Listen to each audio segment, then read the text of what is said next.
J'ai reçu un message d'un ami qui m'a dit: Allô Fabien, oui, j'ai déjà choisi les formations, j'ai rédigé les motivations et j'ai tout fait, j'ai déjà soumis le dossier, là je vais payer. Moi je lui ai demandé: Tu l'as fait en combien de temps? En une seule journée. Ah frère, ma réponse était la suivante. Tu penses que si c'était possible de le faire en une seule journée, Campus France te donnerait 3 mois pour le faire? Non. C'est possible de le faire en une journée.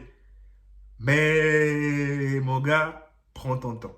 Alors les gars, dans cette vidéo, on va vous expliquer les choses à voir ou à revoir avant de soumettre votre dossier. Si vous êtes nouveau, abonnez-vous, activez la cloche de notification, c'est très important pour le soutien de la chaîne.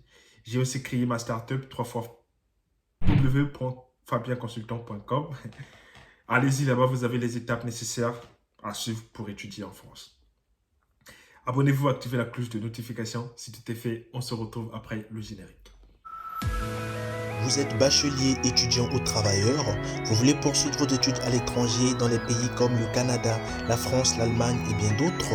Alors abonnez-vous à Étudier à l'étranger car Étudier à l'étranger met à votre disposition les vidéos qui contiennent des conseils et astuces pour vous accompagner dans vos démarches. Il vous aide également à vous inscrire dans les universités publiques ou privées à l'étranger. Et surtout, soyez les bienvenus sur Étudier à l'étranger.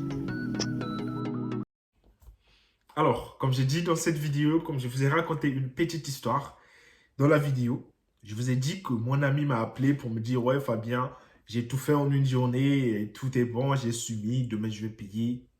Nickel. Ok. Moi, je lui ai demandé, enfin, j'ai répondu en lui demandant: Est-ce que tu penses que si c'était possible de faire tout en une journée, on vous aurait donné 3 mois pour le faire? Réfléchis, mec. Alors, la première des choses à voir ou à revoir avant de soumettre ton dossier, c'est les lettres de motivation. Lis, relis, relis tes lettres de motivation. Parce que moi, je suis sûr que tu as fait une faute d'orthographe dans ta lettre de motivation. Va voir et viens commenter la vidéo. Tu vas me dire que oui, Fabien, tu avais raison. Il y avait un S qui manquait. Et pire encore, il y avait une phrase qui n'était pas en ordre. Ou encore, il y avait un mot qui a été mal écrit.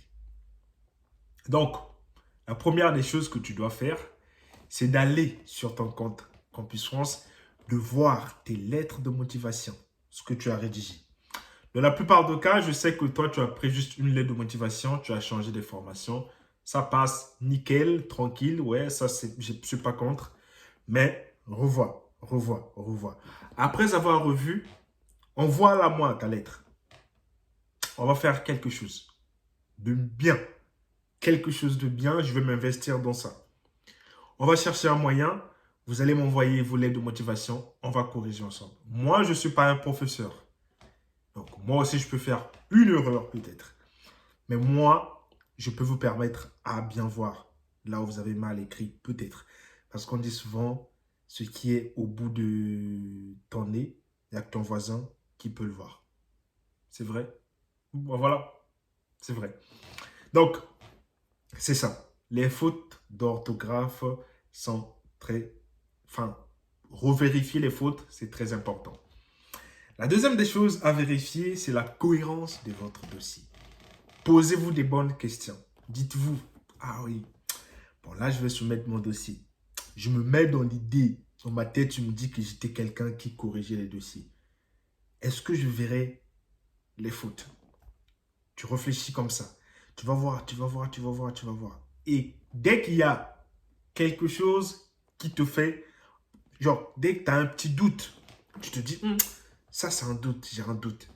Pose la question. Moi, je suis là, je peux te répondre. Si ce n'est pas moi, il y a beaucoup de personnes qui peuvent te répondre dans les procédures qu'on peut se faire. Il y a d'autres personnes qui sont en France, qui ne font pas des vidéos comme moi, mais sont experts. D'autres personnes qui font aussi des vidéos comme moi sont très intelligents ou encore connaissent la chose. Ils peuvent te répondre. Moi aussi, je peux te répondre parce que moi aussi, je connais la chose. On ne va pas se mentir. Donc, corriger et voir la cohérence, c'est très important. Moi, je ne vous mens pas, hein. La cohérence, c'est très important. Parce que votre dossier, je vous dis actuellement, je vais vous dire quelque chose. Vous savez, actuellement, ça bouge trop par-ci, par-là en France. Histoire de titres de séjour, nanani, gouvernement, tout. On parle tout le temps des étrangers, tu vois. Donc, maintenant, pour t'accepter,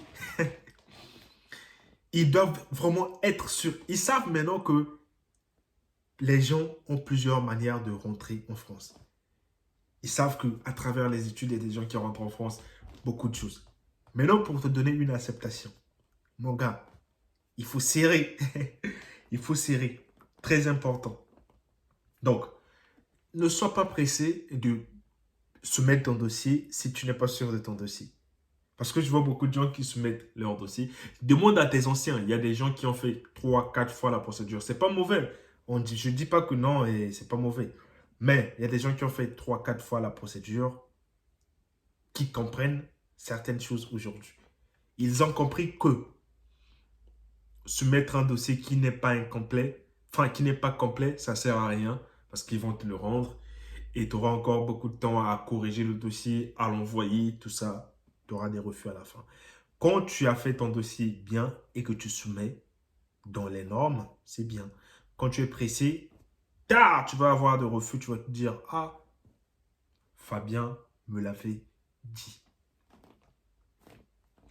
Voilà. Donc, la cohérence, c'est très important. Et après, l'autre chose à voir, c'est des erreurs en général. Scanner votre dossier. Enfin, quand je parle de scanner, c'est scanner dans la tête ou encore, enfin, votre manière à vous de faire, de détecter les erreurs. Scannez-le et dès que vous trouvez une erreur ou quelque chose qui n'est pas clair, vous expliquez. Et aussi, dans cette vidéo, je profite pour dire aux gens que les choses que vous expliquez, c'est des choses que vous-même vous comprenez.